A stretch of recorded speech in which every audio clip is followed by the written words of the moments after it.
Hi, everybody. My name's Nat, and I'm an alcoholic. Thanks, Jay, for inviting me out today. I've never met Jay in person, but I go to a meeting with him Monday through Friday at Log Cabin on Zoom since COVID, and I love Zoom. I get to go to so many more meetings because of Zoom.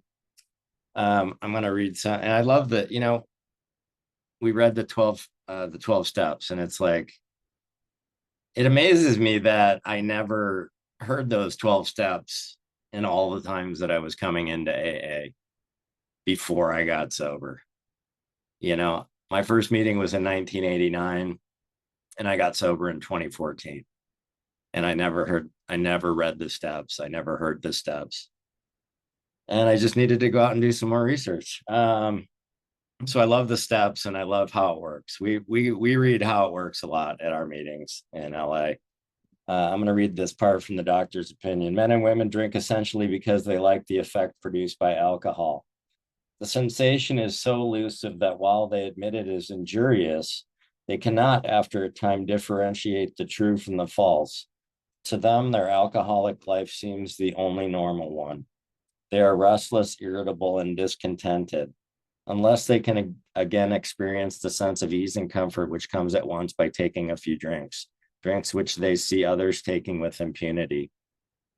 After they have succumbed to the desire again, as so many do, and the phenomenon of craving develops, they pass through the well-known stages of spree, emerging remorseful, with a firm resolution not to drink again. This is repeated over and over, and unless this person can experience an entire psychic change, there is very little hope of his recovery. So my sobriety date is 3/20/3/14. So I've been sober about 10 and a half years. I'm 61 years old. I grew up in Detroit.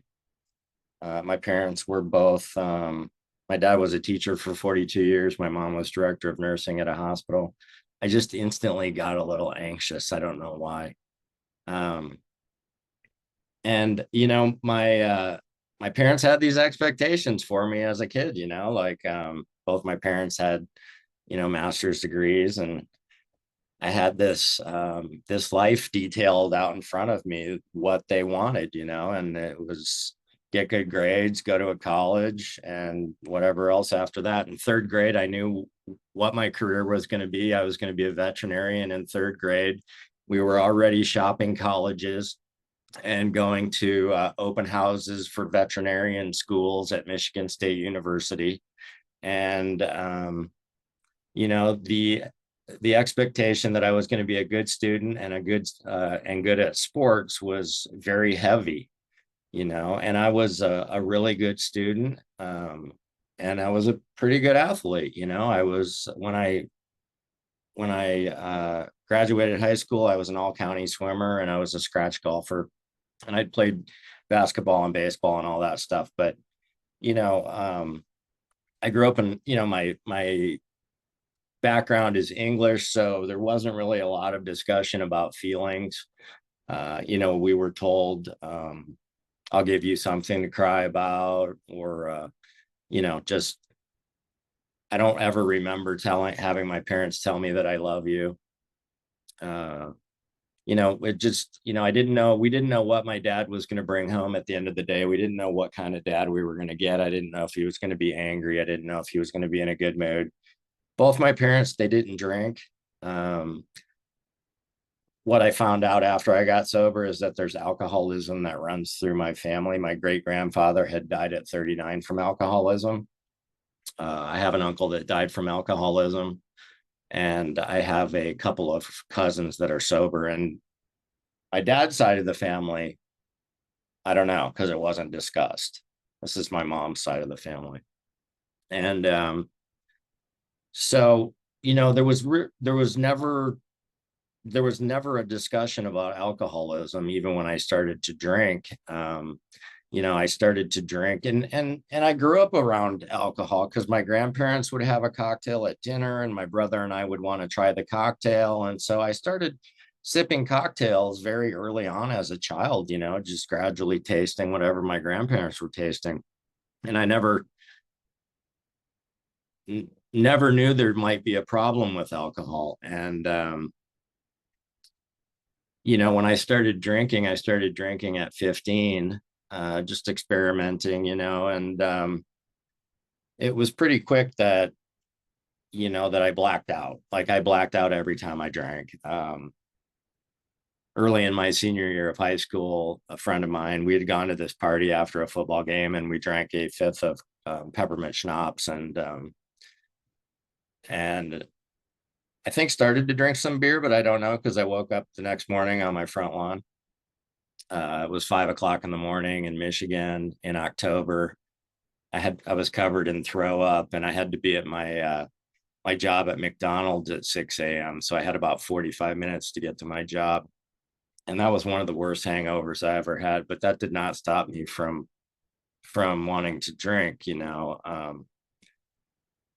And I can look back now and see that there was multiple blackouts when I was living with my parents, because my parents would tell me the next day, like, oh, you were starting the shower in the middle of the night to get in, and it's because I'd come home in a blackout and done something that I didn't remember, and they had walked in and redirected me back to bed. But that was, nobody knew that was a blackout.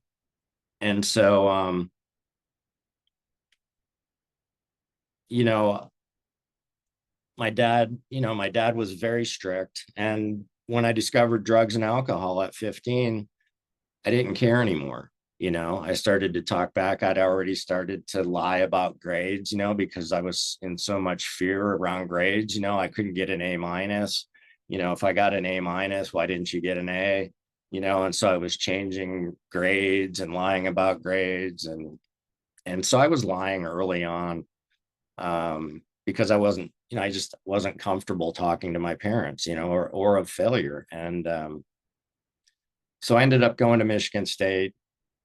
And that freedom gave me the ability to drink like I wanted to. It opened the doors for more drugs and more drinking. And I lasted about a year and a half there. I didn't realize that I had to go to class to stay in school.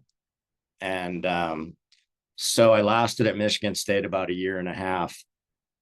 After my first year of college, I was back home, and I was at a graduation party with my girlfriend during the summer, and it was right before I turned 19. I was probably about a month before I turned 19, and I was drunk, and I called my dad and I was like, "Hey, I'm not going to be home tonight. I'm going to stay here." And he said, "No, you're going to come home and pack your bags and you're going to leave." And so I drove home drunk and packed my bags, and I left my house at 3 o'clock in the morning and flew to California the next day. And I'd never been to California, but my girlfriend that I had just been with was moving to California that weekend. And so I decided I'm going to move to California as well. And so I came to California during the summer and stayed here for about 6 weeks in Ventura at a Motel 6, and then decided to go back to Michigan State for that next semester, which would be my last. And my roommate and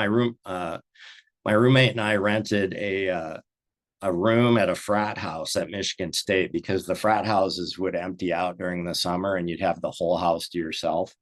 And my roommate worked at the liquor store across the street. It was like a liquor and grocery store. And so he worked at the liquor and grocery store across the street. He would steal fifths of booze, cases of beer, steaks, canned mushrooms. And so it was right at the beginning of MTV. And so we would sit around all day and drink a fifth each, and then just start drinking beers at night. And so at 19, I was drinking a fifth a day, and then I went back to that next semester of school and was very surprised at the letter that I received at Christmas time that I was not allowed back at school, And so I never even went back and got my stuff. I just hopped on a plane and came back to California. And, when my dad kicked me out, I didn't talk to my parents for 6 years. They didn't know where I went. I didn't talk to my mom or my dad. First time I saw my parents was at my first wedding when I was 24. And so I came out to Santa Barbara. I was in Santa Barbara for a couple of years. I fell into the restaurant business, which I loved. I loved the restaurant business and cooking. And so I got in the restaurant business, and the restaurant business in the 80s, was a lot of alcohol and drugs. And, the restaurant business afforded me drugs, money, and socialization. And so I thought it was a perfect fit. And I was starting to get fired from jobs. I got fired from this one restaurant like 3 times. It was a family run nightclub and restaurant. And, they were trying to help me out and they kept hiring me back. And then I would do something to get fired again, and eventually they went out of business. And so, by the time I left Santa Barbara, my roommates were throwing my stuff out we had this apartment on the third level of this house, and my roommates were throwing my stuff out the window when I got back to the house. They were like, "You are not coming back up." And I couldn't pay my rent. It was $199 a month at that time, which is incredible. I wish it was $199 a month now. But I couldn't pay my rent, and I was dealing drugs and I was doing a lot of drugs. And I had a husband and wife friend that lived down in Newport. They came and picked me up, and I moved to the Newport Balboa Island area, and did the same thing. We would drink. We worked at night, so we would drink all day, and then we would go into work at night and do the same thing. And that's the first time I saw somebody overdose. I had a friend overdose on cocaine and die. Was a chef that I worked with. And I didn't think it was ever going to affect me. And so I did that for a long time. I was in the restaurant business for like 20 years.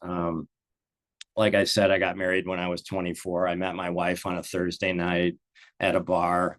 We had our first date on Saturday night, and I moved in Saturday night. And she got pregnant about 3 months later, and we ended up having 2 kids together.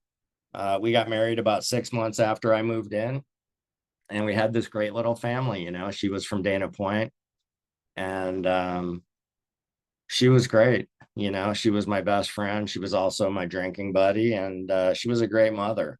And like I said, the first time I saw my parents was at my wedding. And so my dad came up to me after my wedding, and I hadn't seen him in 6 years, and he came up and he said, "You're an alcoholic." And that was the first time that I had heard somebody call me an alcoholic. I knew I had a problem with drinking because I had ended up,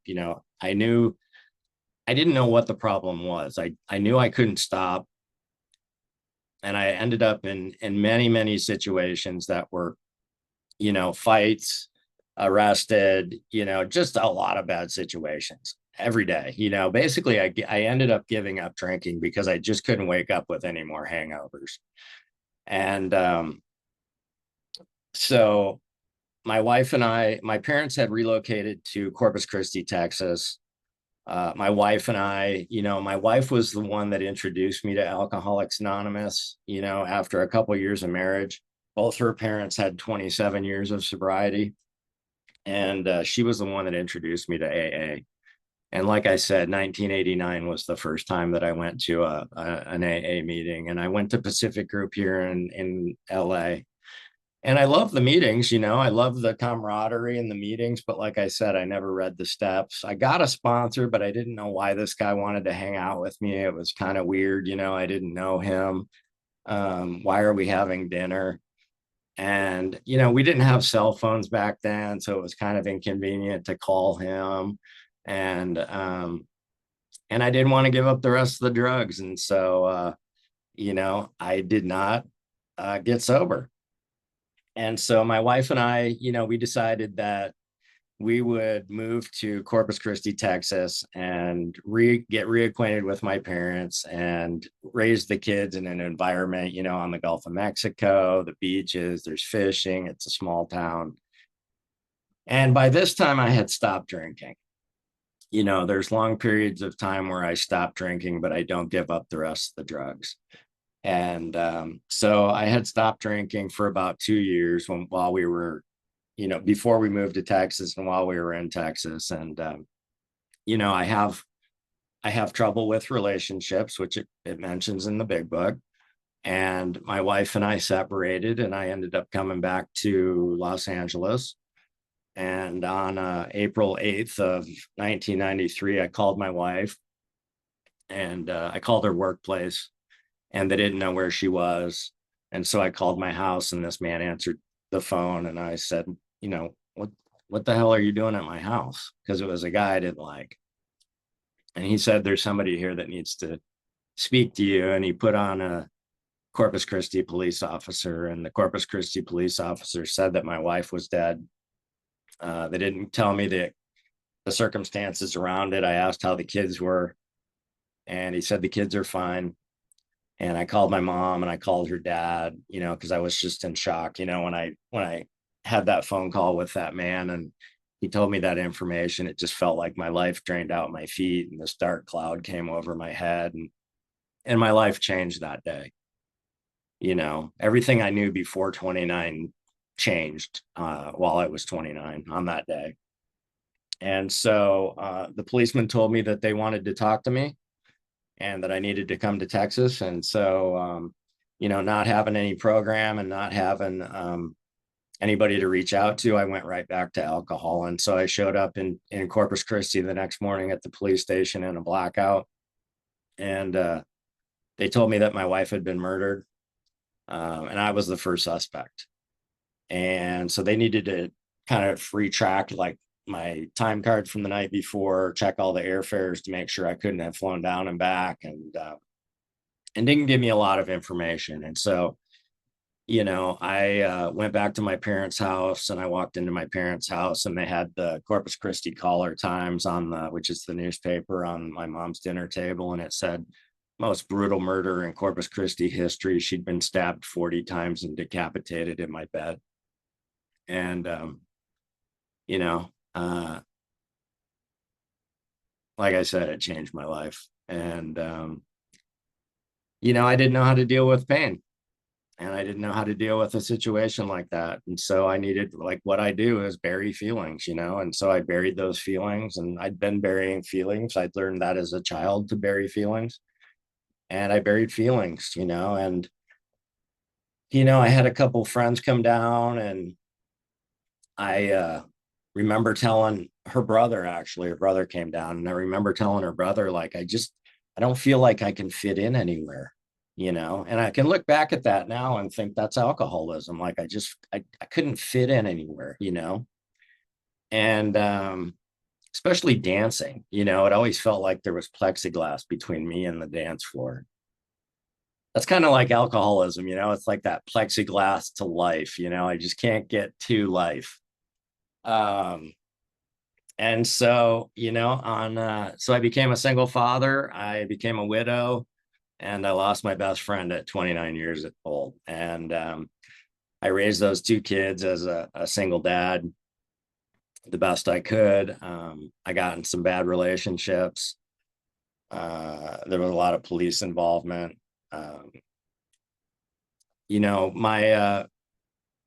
My 3.5-year-old son had spent 6 hours with my wife's body, and there wasn't a lot of information on trauma or childhood trauma at that time, and so there wasn't, we followed up with therapists and stuff like that, but there wasn't a lot of like intensive work around it. And we knew my son had experienced a lot that day, but we didn't know the depth of it. And as he got older, he started to drink as well. He was one of us. He was an alcoholic, and he started to drink in his teens, and he went into the Air Force and had a psychotic break and got medically discharged. And then on his 24th birthday, he overdosed and died, which was 2013. And I like, it's so sneaky, we talk about it being cunning, baffling, and powerful. Like, between alcoholism and trauma, it, like, I got married 2 more times, but the women I married, were not, I didn't know what to bring into my life anymore. I just didn't know. And so I would marry somebody with no job and 2 kids and an ex-husband in prison, and then I'd get angry at you because you have 2 kids, an ex-husband in prison, and no job. And And so I have two more divorces. The last divorce, I got divorced in the beginning of 2017. I got sober in 2014, and I really didn't want to get divorced from this woman, but you know, I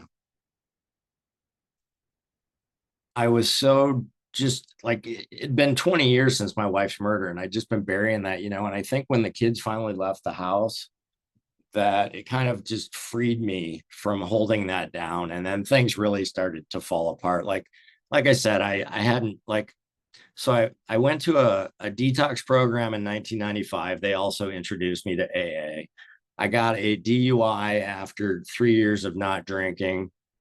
I got a DUI the first time I picked up, wrapped my car around a telephone pole here on Ventura Boulevard. Uh, had the 36 AA meetings, never heard anything, just got triggered every time I went into a meeting.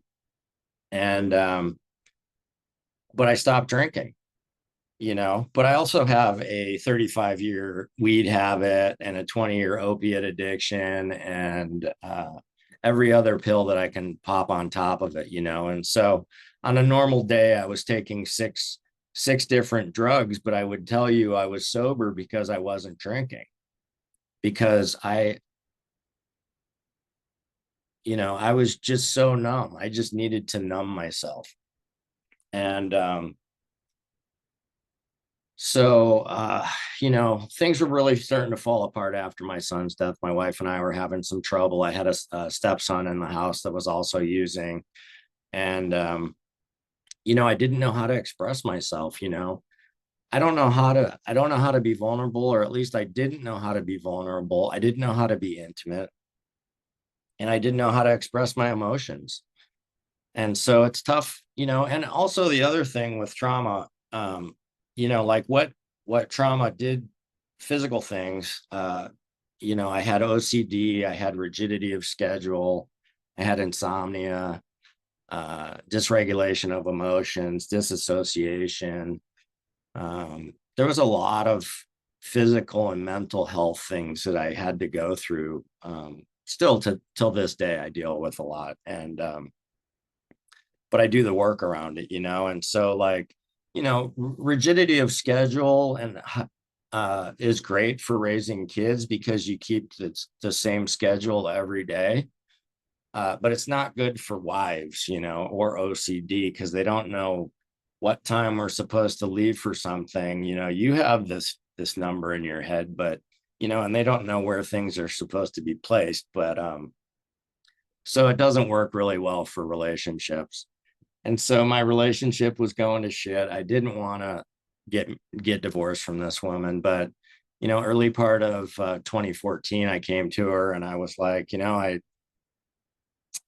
I need to figure out how I'm going to feel better, and so I came up with some solutions that were not solutions.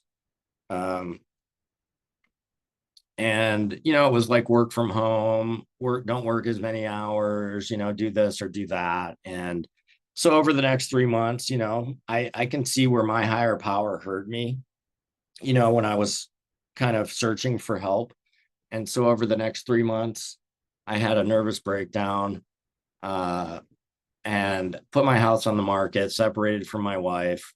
The job that I was working went bankrupt 2 weeks after I got back from treatment. And so by the time, so my therapist had been talking to me about this program in Bowling Green, Kentucky, called the Bridge to Recovery. It's a facility that focuses on trauma and codependency. And I had talked to them after my son's death in 2013, and they told me it was a 2-week program, and I was like, yeah, I can't really take 2 weeks off of work, I don't want to spend the money. And so by the time March of 2014 came around, I was calling them going, I need to come for a month and I need to get out of town. And so I called my insurance to figure out like what kind of treatment my insurance company was going to cover. And they were recommending this IOP here in LA. And I'm like, no, you don't understand. I'm going to kill myself. Like, this is really bad. I was twitching and chain smoking. I couldn't function. I couldn't sleep. Like I was like, it's like you rev up a hot rod for like 20 years and then it just breaks. And so I ended up going to the bridge, and if you would have told me that I was going to, on March 22nd, if you would have told me I was going to go to AA the next day and I was going to be sober from that day on, I would have told you were crazy. And so I showed up at the bridge on March 23rd and, or I showed up, yeah, I showed up the morning of March 23rd. We actually had a slaw meeting that night in the facility, but I stayed sober. And so my first AA meeting there was the next day. They would take us out to AA or NA meetings every night while I was in treatment. And it was not a drug treatment program. This was a mental health facility. And so we would do therapy for like 8 hours a day and then go out to AA meetings at night. And so we were so excited to get out of the facility because we could inhale cigarette smoke and, like, so this facility, there's no caffeine, there's no sugar, there's no cigarettes, there's no cell phone, there's no internet. They want you to be in touch with your feelings, you know? And so coffee's really popular, people get frustrated when they can't have their coffee every day.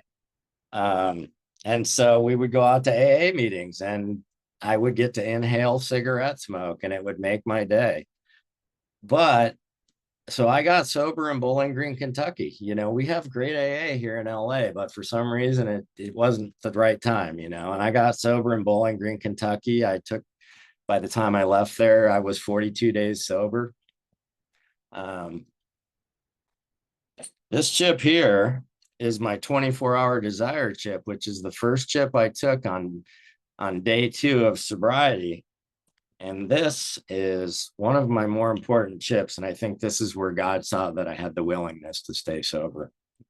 And,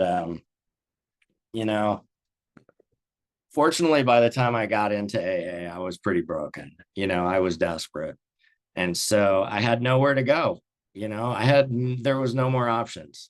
I had to, no matter how painful it was, I had to continue to go forward. And so I stayed sober. I got a temporary sponsor in Bowling Green, which he didn't do anything, but I did have a sponsor. And we worked the steps while I was in treatment, because you can also work the steps on codependency or control or powerlessness or a lot of other things. Workaholism, you can work the steps on a lot of things. So we were about half addicts, half people pleasers, this nice little mix. And so we worked steps 1, 2, and 3 when I was in treatment before I really even knew, before I had a sponsor, really. So that was part of the program. So I had worked steps 1, 2, and 3. And I got to come home at 42 days and my wife, was not talking to me. I wasn't allowed back in the house. I got home on a Sunday night. I had to move out on Monday. I had to go back to work at 7 a.m. on Monday. And I went to a meeting Monday night because I had learned that foundation of going to meetings while I was at the bridge, and that was the only place that I felt safe, And so I went to meetings like a crazy man. I still go to a lot of meetings. I mean, I think the meeting I'm going to tonight is like 16th this week. So the meeting I went to on Monday night when I got back was a meeting over here on Melrose and Highland. It was upstairs. It was a gay men's meeting, which there's nothing wrong with that. But the funny part is that they made me a greeter. I walked in and I introduced myself and they were like, oh, here, stand here at the door and greet everybody, which is a perfect commitment for me because I'm scared of everybody. So here I had to meet everybody coming in. And I started to realize that, commitments are good. And so I would take commitments at every meeting I went to. I love commitments. I still have a bunch of commitments. And so, like I said, I was desperate. I was in a lot of pain. I locked myself in a studio here in Hollywood at the Oakwood and forced myself to be uncomfortable. I didn't give myself any furniture. I didn't give myself a TV. I gave myself a big book, a sponsor, meetings, and a meditation pad. And so I would pray and meditate every night, because what you guys had told me was to pray and meditate, get a sponsor, go to meetings, and work the steps. And I was really paying attention to all of those things. And so I would hit my knees at night, and I think I was using the third step prayer. I'd pick that up, but I was praying to Jesus. I was praying to Buddha. I was chanting. I was doing everything because I wasn't sure. I didn't have a higher power at that time. I was just going through the motion, and I was still in a lot of fear because my wife and she wasn't talking to me. I hadn't divorced her yet. I didn't know if that relationship was going to work out. And I can see over the years where my higher power has been in control the whole time. I don't necessarily like the decision, but I'm an acceptance of it. And then I can see down the road that was the right decision. And so I also had 4 therapists the first year of sobriety. I had a trauma therapist, I had an individual therapist, I had a men's group therapist, and I had a couples therapist eventually. And we decided, and we started dating again. We were doing therapy together again, but she decided that she didn't want to do the work around the relationship. And so we ended up getting divorced in 2017. And, Jay, what do I have? About 10 minutes?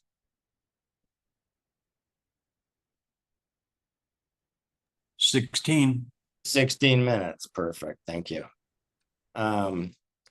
So the guy that murdered my wife was a friend of mine. He was never arrested. He's been able to live in Corpus Christi. He, has been able to live whatever a normal life is for a murderer. He's been married. He has kids. My family still sees him in Corpus. And I told the police officers when my wife was murdered, I said, I'm going to wait till my kids get out of college, and then I'm going to kill this guy. And so when I worked the steps the first time in the first year of sobriety, I worked the steps in like 2 months because I was in so much pain. I picked a guy that I worked with that I knew was sober. I would call him and go, when are you not working so I can work this step? And then we would work the step. I'd come back to my apartment and do the next step and then call him, when are you available? Because I wanted to get through those steps. And so I did the steps very early on. The first couple of years were really hard. There was a lot of damage that I'd done, just internally and through drinking and using. And it was really hard. I don't think I felt better until probably year 6, which if you would have told me that, I would have told you no way when I first started. But, after you get that first month, you're like, I can't go back. And so let's see here.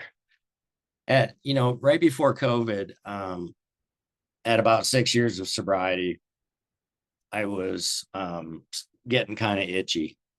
And I was talking to my therapist, and I was telling her, I'm going to kill this guy's family. And, I was very verbal about it. I was talking about it in AA, and I had been traveling between Texas and LA. And I was like, I'm going to kill this guy's family. Like, it's this animalistic urge in my body that it's moving me in that direction. And it got me in 3 more months of trauma therapy, but it also, it was right before Zoom. And so I met this couple on Zoom, and they're from Columbus, and they have 35 years of sobriety, and they're this happy, healthy couple, and they have this great relationship. And so I reached out to the man in Columbus, and I was like, hey, can you do some work with me around relation? Are you guys in Columbus? Oh, and so I reached out to this guy to do some work with me, and he said, do you have anybody, we talked for a while, and he says, do you have anybody else in the program that has a similar experience? And I was like, no, I don't know of anybody that has a similar experience. We talked about the murder of my wife. And so after we got done with that conversation, we read the last paragraph of We Agnostics, and it says, even so has God restored us all to our right minds To this man, the revelation was sudden. Some of us grow into it more slowly, but he has come to all who have honestly sought him. When we drew near to him, he disclosed himself to us. And after we finished that paragraph, I said to this man, I said, you know, I just called my ex-father-in-law yesterday to wish him happy 52 years of sobriety. And this guy goes, that's your guy. Like, he lost a daughter, you lost a wife. How did he forgive this guy? And so I called up my ex-father-in-law and asked him to do some work with me. And he said, you know, Nat, for the longest time, I wanted to sneak into Texas and kill that guy too. But my God's got more forgiveness than I do. And so we came up with this prayer that I started using the next day. And it goes, God, please stream your forgiveness through me.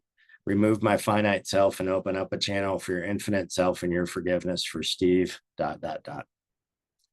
And I didn't want to use that prayer, but I had to decide, like, do I want to be free or do I want to hold on to this resentment? And so, you know, and hopefully have a healthy, happy relationship at some point too. I figured this was blocking me from having a happy, healthy relationship. And so I started doing that prayer probably 4 years ago right now, every morning. And it changed my life. You know, it allowed me to forgive this guy. I don't have to forget, but I forgave this guy. You know, I don't have this desire to hurt him 99.9% of the time. And, you know, working with like the way this program works, like staying in the middle, talking to other people, picking other people's brains, asking for help is just incredible. Like, just what this program can do. Like, it amazes me what this program can do. So, you know, the program that saved my life, the Bridge to Recovery, I've done as much as I can for them because they changed my life so dramatically in 2014 And that I've done it. Thank you, sir. That I've done as much volunteer work for them as I can. You know, it's a nonprofit, and so about 6 years ago, they asked me to be on the board of directors for this nonprofit. And about 4 years ago, they asked me to be chairman of the board for this nonprofit. And so we get to help about 200 people a year that deal with trauma and codependency. And, you know, it like, you know, when you're using, it's just there's no goals. I mean, if you would have told me 11 years ago that I would be volunteering for a nonprofit in Bowling Green, Kentucky, I would have told you were crazy, and enjoying it and excited to go to AA and loving AA. I've got a few guys that I sponsor, depending on the day, maybe 6 or 7 or 5, or, and like I've got 3 guys that are one guy's 3.5, one guy's, and 2 guys are 2. And Liz has seen both of these guys from the beginning. And it is just so crazy to see these guys, you know, when they come in. Like the guy that's 3.5, he's in Ukraine right now, volunteering in an underground kitchen, making 1,000 meals a day for soldiers and people that need help in Kharkiv. And he's so fulfilled. And he was the angriest guy when I first met him. He wouldn't even turn on his camera. It was a Zoom meeting. I was speaking in Austin. This guy's so angry that he thought, that guy's as angry as I was. Maybe he can help me. And I've got to watch him over 3.5 years turn into this guy that's volunteering in Ukraine. It's incredible. And, you know, I mean, just the peace and serenity alone. Like, I mean, you know, it's exhausting. It's exhausting being an alcoholic and a drug addict and have mental health issues. And, you know, today I'm very structured. You know, I wake up early. I usually do some exercise. I pray and meditate. I jump on a 7:30 meeting with Jay. I jump on a 9 o'clock Moore Park meeting. And so I do 10 Zoom meetings Monday through Friday. And then I usually do 4 or 5 other meetings, in person during the week. And I have probably 8 commitments now, because I like to stay involved. I show up early at every meeting I go to. I don't stay late, but I show up early. I love the early part of the meeting, especially, I mean, on Zoom, it's great. In person, it's great. I try to get guys to go to the meeting early. I'm like, this is the best part of the meeting. And then my work schedule's changed recently, or at the beginning of the year. So I've been able to work both in the office and remote. So I usually go in the office 4 or 5 hours in the morning, and then I go remote in the afternoon. So I can do therapy, I can go to the gym, I can do yoga, but everything I do today is intentional and it's fulfilling to me. It fulfills me internally. Every decision I make today is fulfilling, whether it's cooking, gardening, running, laying on my back with my dog on my chest. I need at least an hour or two of that every day, some cuddles with my dog. I don't know where she is right now. But every day, I get to make a decision every day what I want to do. And so about almost 2 years ago, it was October of 2022, my youngest son, who is now 33, got married. And his wife, it's funny because they met in high school, they went to prom together, and then they kind of went their separate ways for like 5 or 6 years, and then they ended up running back into each other. They live in Houston now. My son graduated from Texas A&M as an engineer like 5 or 6 years ago, and they got married in October 2 years ago, and I got to be at their wedding, and the look on both of their faces, I wouldn't have seen if I was high. The joy that they have in their faces, and the love of the family, my family, her family, and the love that they have for each other, I wouldn't have been able to feel, and I like my family today. Like, there was a lot of times, even in sobriety, that I would travel for Christmas. I would go down there and I would get there on the 23rd and I would leave on the 25th. Because like I said, I've done a lot of work around this. Like, I don't really allow people in my house. Like, my house is really my safe zone. My therapist has been trying to get me to get people in my house by buying a dinner table or something like that. Liz has been in my house, but that's probably one of the 5 only. Because I still have, safety issues. So this morning, I had gone to the farmer's market this morning. I had cooked. I was sitting here on the couch, watching a little football before I was going to go to Nico's meeting, Jay. I was going to go to Nico's house. And my daughter-in-law calls me and she's like, "What are you doing?" And I'm like, "I'm sitting on the couch watching football. Why?"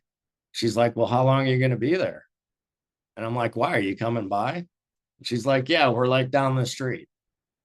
So my son and his wife from Houston dropped in this morning. They were in town for I guess a wedding shower, her friend's wedding shower today. So we're sitting on the couch talking, and she goes, "Oh, I have a present for you." And she reaches in her purse and she pulls out a coffee mug that says Grandpa on it. And so they've been trying to get pregnant all year, and looks like I'm going to be a grandpa. So she's 7 weeks pregnant. And that's, like, if I'm sitting around drunk or high, they're not coming over to my house, But I was the first one they were the first one I came to. Her parents don't even know. Her mom didn't even know yet, Like, I got to be first. And so we took pictures, my son and I'm holding the coffee mug. I'm not sure how I feel about this. I'm having mixed feelings today because I really love them and I'm very excited for them. But also, I'm a grandpa. I mean, come on. So I'm very excited about this for them. I love AA. I love Jay. I'm happy you asked me to speak today, Jay. I think I'm gonna stop there.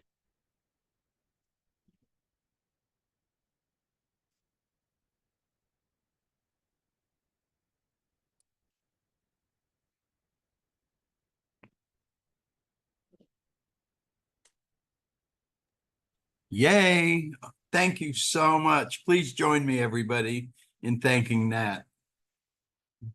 And let's stop the recording.